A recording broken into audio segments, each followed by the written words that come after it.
When most people think about lending, they think about banks. But the truth is that lending, getting credit is not just banks. They are entities, they are persons that have given credit, that give credit from time immemorial. They are not banks. I'm sure you have seen some of these people around you. And these are affected the way consumer protection, risk, and even regulation self is viewed. So today I'll be telling you what non-bank lending is. I'll telling you the struggle with regulating it. I'll tell you why non-bank lending, why the space for non-bank lending exists. I'll tell you again what the struggle around non-bank lending and the implication of this struggle. Not yet.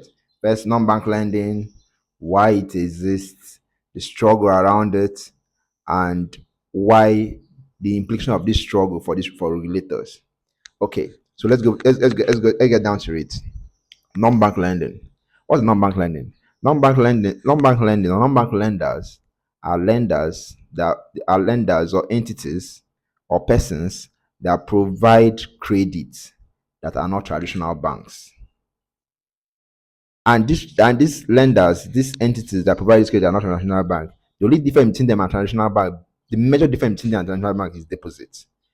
They lend money very similar to bank. They provide credit, they lend money and everything like banks.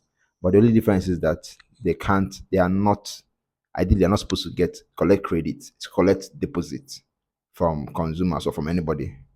So that's the major difference. Then let's then the examples of this, I'm sure you've seen some of them around, like all these like finance companies, like money lenders, like fintech lenders, like microfinance banks, like credit, buy now pay letter. Of these are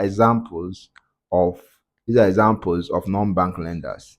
They lend money. They lend money. They have the power to they have the power to lend. They lend, but it's not within their capacity to accept deposit. Non-bank lending. Why have the need for non-bank lending continued to increase over the years? Non-bank lending is not something that started today. It has been there from history, from time of usury and loan sharks and everything.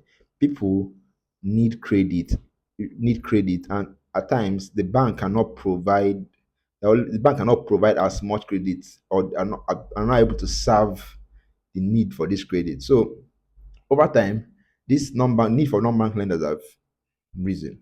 Let's say one of these things is whether it's financial inclusion for people to be included financially, and what else again, the gaps by these banks have led to the struggle have led to the rising of this non-bank lender. So why non-bank lending have increased, the need for non-bank lending have increased over time is: number one, speed and convenience; number two, financial exclusion; number three, uh, number three, we have regulatory arbitrage through the whole struggle with regulation and all that, because there's always the gaps with regulation, and it gives them the space for these lenders to come into the space. And that one again, the last one again, is the gaps. The banks have provided these gaps and this need. They don't have the ability or the capacity to provide, or to provide this credit at times to some of these small scale or large scale. So these are some of the reasons why these were some of the reasons why it have increased over time. This lending space have increased. Then we go down to why is regulators struggle with it. So why are regulators struggling with regulating the non-bank lending space? One of the reasons why they regulate it is the institutional difference. Whether sectorial or whether it's unitary system of finance, there is always the struggle. When I say sectorial, I mean like my other videos. I want to explain what sectorial is. But sectorial is when they are different, like what Nigeria practices, when there are different financial bodies or financial entities regulating the finance of a company, of a country.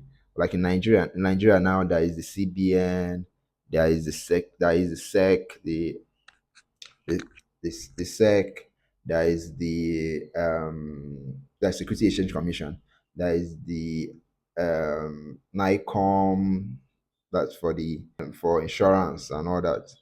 And there are different bodies basically there are different bodies that regulate the finance in Nigeria, regulate the finance. So where we call it protectorial.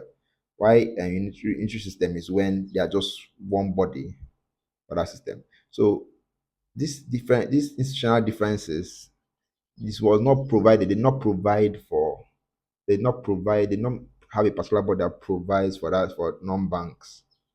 So there is that gap in institutional differences. And that one again, why they struggle with it again is because of the innovation. Non-bank lending, because of how flexible it is, they're always changing, they're always evolving, they're always becoming like before COVID-19, most non-bank lenders were just money lenders that also collected collateral and all that. But after COVID-19, most of them now went into the whole fintech lending space, and they don't just collect collateral again. They just give money online and increase their percentage and get money in return. And some other things again, they are just evolving, or buy now pay later and the rest of them, and fintech lenders and loan crowdfunding and all that. They are always evolving. So it's kind of hard it's very hard for the regulators to keep up. And most times it's usually a reactive, they're always reacting to what these non-bank lenders, when their system, when they come up with this thing, whatever they come up with, they react to it. And some of them are not really provided for. Like there are two bodies that issue licenses for the non-bank lenders, the CBN that's for the federal level, and the money lenders license for the state level. And for the local government level, you can get, yeah, there are things like for local government level, there is a cooperative and all that. But I'll go into all that in another video. This was to make you understand what non-bank lending is all about. And this struggle by regulators in this space have led to uncertainty for the operators, that have led to gray advisory for the lawyers. In the policymakers now always trying to react, giving reactionary policies and all that, which with respect to this space. Non-bank lending is not a problem to United. They've been very advantageous. See COVID-19, money is a commodity, and over time there's been need for money, and non-bank lenders have provided this money or this credit to people that need it, for businesses, for like now in banks are no longer accused again. So this is something that non-bank lending have provided for. You don't always have to go to the bank to get credit to do business, and it saves time going to these non-bank lenders as well. That's one of the advantages I forgot to mention. It saves time. You can just go within a day, you already have your money or you have your credit. If you have ever been someone that gone to the bank to get credit or get money, you can relate to me how difficult it can be. But with non-bank lending, you go to some of these spaces and you are giving credit immediately or that same day.